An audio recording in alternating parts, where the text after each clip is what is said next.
안녕하세요. 마요회입니다. 또 오늘의 이 암호화폐 시장을 보시게 되면 결과적으로 또 어제보다 좀 더 하락을 했습니다. 그래서 여전히 지금 이 피바다의 모습을 좀 보이고 있는데요. 그래서 이 비트코인이 57K대까지 떨어지면서 이 알트코인들은 좀 더 낙폭을 키우고 있어요.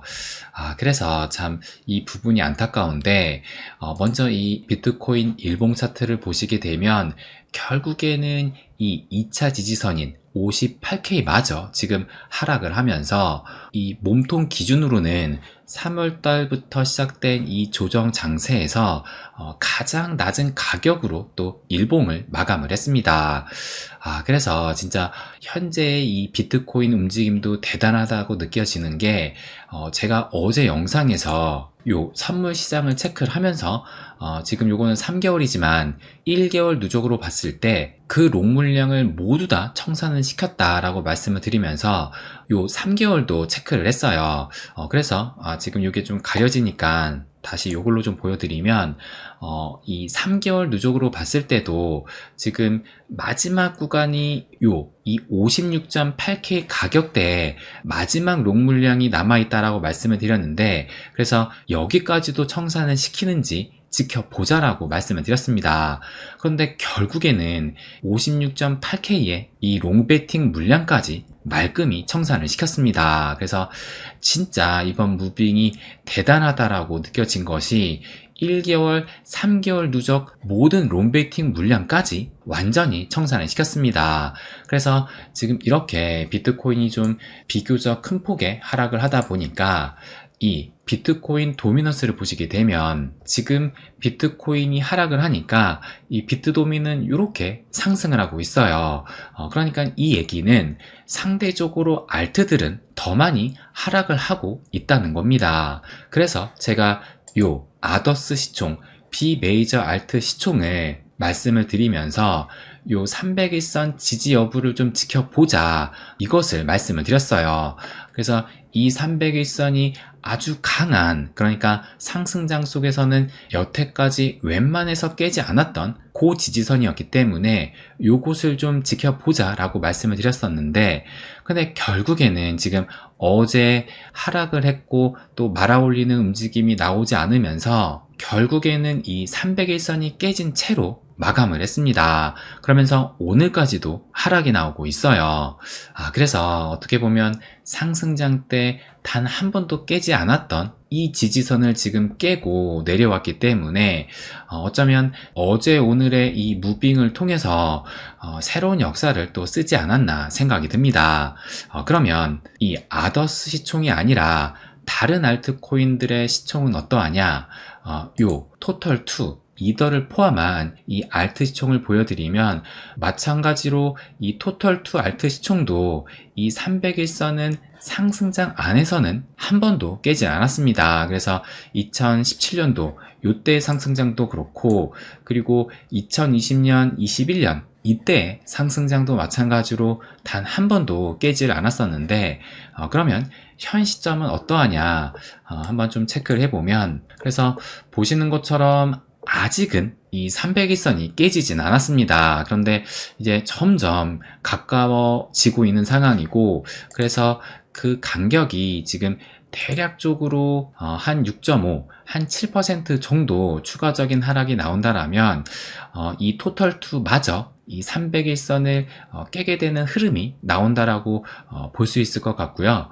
그러면 요 토털3 이더리움까지 제외한 이 알트 시총도 체크를 한번 해보면, 마찬가지로 이 토털3 차트도 상승장 안에서는 단 한 번도 이 300일선이 깨지지 않았는데, 그럼 현 시점은 어떠하냐?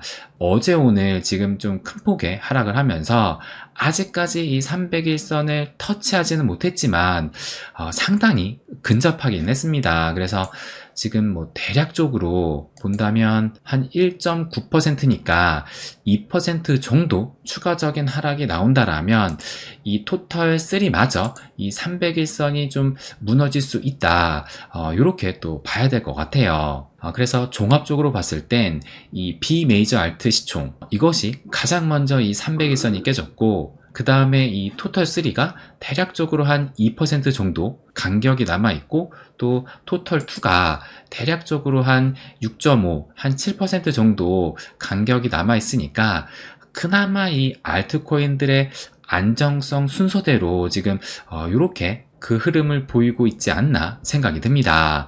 일단 어쨌든 이 아더스 시총은 이 300일선을 깨고 내려왔다라는 얘기는 이 강한 지지선을 또 깼다라는 것이기 때문에 뭐 우리가 인정하기 싫지만 강한 지지가 무너졌다라는 것은 앞으로 추가적인 하락의 가능성도 조금 더 열려 있다라고 해석해야 될 것 같아요. 그래서 지금 추가적인 하락이 나오느냐, 그래서 요것이 좀 우려가 되는데요. 그래서 제가 뭐라고 말씀을 드렸냐면 5월 1일에 찍었던 저점인 56.5K마저 깨고 내려가게 된다라면 이것이 뭐 실질적인 거래가만이 이루어진 그 저항대는 아니지만 이 심리적인 저항대라고 볼 수 있기 때문에 이 56.5K마저 무너지게 된다라면 추가적인 낙폭을 더 키울 가능성도 있다라고 생각을 합니다. 그래서 이것에 따라서 토털2와 토털3까지 이 300일선 지지 여부가 갈리게 되지 않을까, 저는 그렇게 또 바라보고 있어요. 그래서 지금 참 여러모로 어려운 시간을 겪고 있는데, 특히 이 알트코인들에게 지금 뭐 그 상승분을 다 반납을 하는 그런 하락을 키우고 있기 때문에 아마 많은 분들이 많이 걱정을 하고 또 불안하실 거라 생각이 듭니다. 그렇다면 이럴 때일수록 지금의 하락이 무엇인지 다시 한번 좀 짚고 가야 된다라고 생각을 해요. 그러면 이것을 좀 보여드리면, 지금의 비트코인 약세 원인은 이 정부, 그러니까 독일 정부도 뭐 최근에 지금 물량을 던지고 있다라고 하고, 그리고 뭐 이 미국 정부도 지금 어느 정도의 물량을 가지고 있기 때문에 이것에 대한 얘기도 계속 나오고 있어요. 거기에다가 이 마운트 곡수발 매도 압력까지 가해지면서 지금의 하락에 더욱 그 공포심을 키우고 있고, 지금 이 패닉셀까지 나오고 있다라고 생각을 합니다. 그런데 지금 이와 같은 이 하락의 원인은 암호화폐 시장만의 악재라고 볼 수가 있어요. 그래서 제가 어제도 말씀을 드렸던 요 달러 지수의 움직임을 보시게 되면 오늘까지 하락을 해가지고 지금 7일 연속 하락을 하고 있는데, 그런데 통상적으로 달러 지수가 상승을 하면 비트가 하락을 했고, 또 반대로 달러 지수가 하락을 하면 비트코인이 상승을 했는데, 그렇다면 달러 지수가 지금 현재 이 하락 추세를 그리고 있기 때문에 기존의 패턴대로라면 이 비트코인은 상승을 해야 되지만, 조금 전에 말씀드린 이 마운트 곡스, 미국 정부, 독일 정부의 매도 압력으로 인해서 지금 이 암호화폐 시장만의 악재가 나왔다라고 볼 수 있고, 그로 인해서 이 달러 지수와 반대 흐름이 아니라 동일한 흐름이 나오고 있다라는 거예요. 그렇다면 지금의 이 악재는 매크로적인 악재도 아니고 장기적인 악재도 아니라고 볼 수가 있어요. 왜냐하면 독일 정부도 그 매도가 끝나면 더 이상 매도할 물량이 없을 것이고, 또 마운트 곡스 역시 마찬가지일 겁니다.